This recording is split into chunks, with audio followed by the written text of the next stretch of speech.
Deddy Mulyadi tidak ragu menggunakan iket berbicara dalam filsafat Sunda dan membawa nilai-nilai silih asih, silih asah, silih asuh dalam kancah nasional.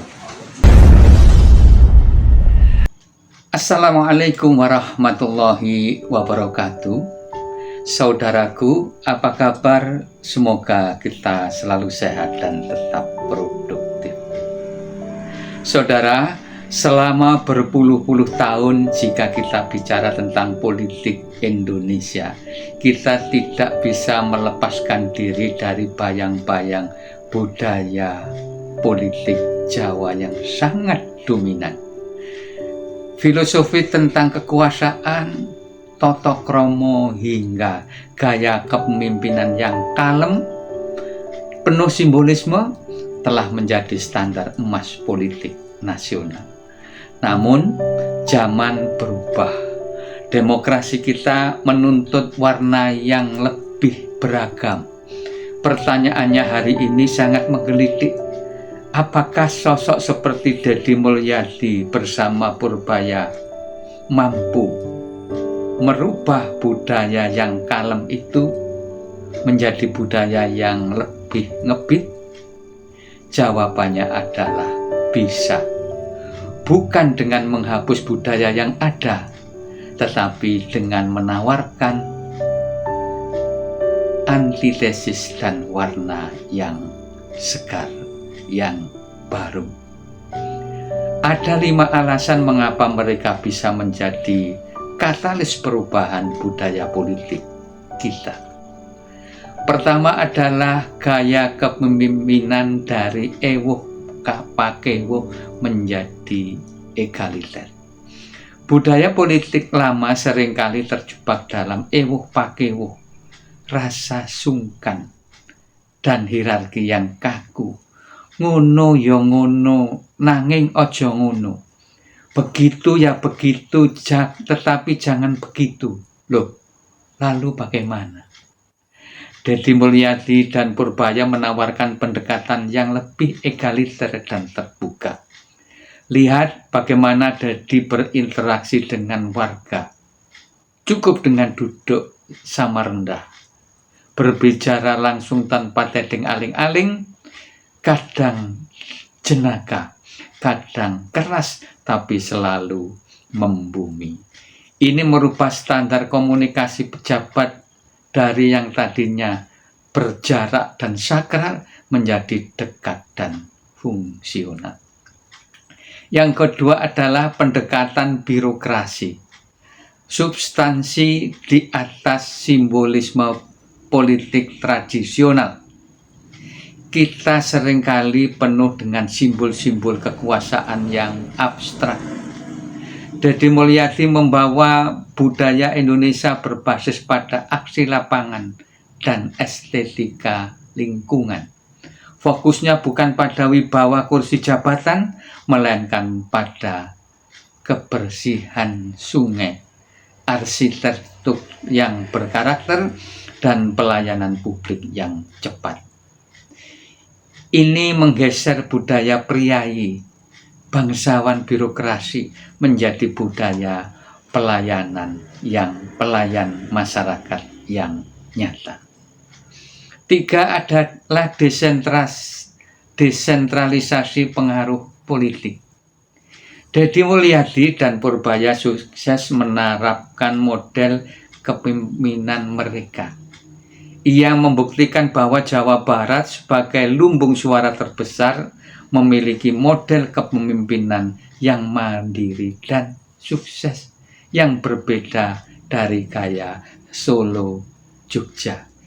Ini akan mengubah pola politik Indonesia, di mana parameter kesuksesan kepemimpinan tidak lagi diukur dari seberapa halus ia berbicara, seberapa sopan dalam bertindak, tetapi seberapa besar dampak nyata yang ia berikan bagi rakyat dan lingkungan. Yang keempat adalah menghadirkan politik identitas yang inklusif. Hal ini harus berani, dan ini sudah kelihatan. Selama ini nuansa Jawa Tengah dan Jawa Timur sangat kental di pusat kekuasaan. Deddy Mulyadi hadir mendobrak itu. Beliau tidak ragu menggunakan ikat, berbicara dengan filosofi Sunda, dan membawa nilai-nilai silih asih, silih asah, silih asuh ke panggung nasional. Ini mengirim pesan kuat bahwa menjadi nasional tidak harus menjadi Jawa. Ini membuka pintu bagi budaya daerah lain untuk tampil percaya diri dalam kancah politik nasional. Yang kelima adalah politik filosofi Purbaya. Regenerasi dan keberanian atas nama Purbaya. Jika kita ambil filosofinya sebagai simbol kekuatan regenerasi seperti Pangeran Purbaya dalam sejarah dahulu, mewakili semangat berani untuk mendobrak status quo. Kombinasi Deddy yang teguh local wisdom dengan semangat Purbaya yang mempresentasikan kekuatan baru, menciptakan perpaduan yang tidak takut pada pakem lama. Mereka berani mengambil keputusan yang tidak populer demi kebaikan jangka panjang. Sesuatu yang jarang terjadi dalam budaya politik yang terlalu mementingkan harmoni yang sifatnya semu. Saudaraku, apakah budaya politik Jawa akan hilang? Tentu saja tidak. Dan ini bukan tujuannya. Namun kehadiran Deddy Mulyadi dan Purbaya menawarkan keseimbangan. Mereka mengajarkan kita bahwa Indonesia itu luas. Bahwa kepemimpinan yang baik itu bukan datang secara lokal. Bisa juga yang lain yang dilatar belakangi cinta kepada alam, lantang berbicara, dan yang dekat dengan rakyat.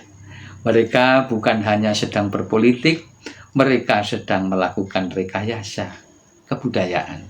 Mereka sedang membuktikan bahwa untuk memimpin Indonesia, kita bisa menjadi diri kita sendiri dengan budaya kita sendiri. Tidak harus bergaya Jawa, tetapi bisa memakai daerah lain tanpa kehilangan warna keindonesiaan. Saudaraku, bagaimana pendapat Anda? Tentu saja akan banyak beragam. Kami tunggu like, komen, dan subscribe-nya. Assalamualaikum warahmatullahi wabarakatuh.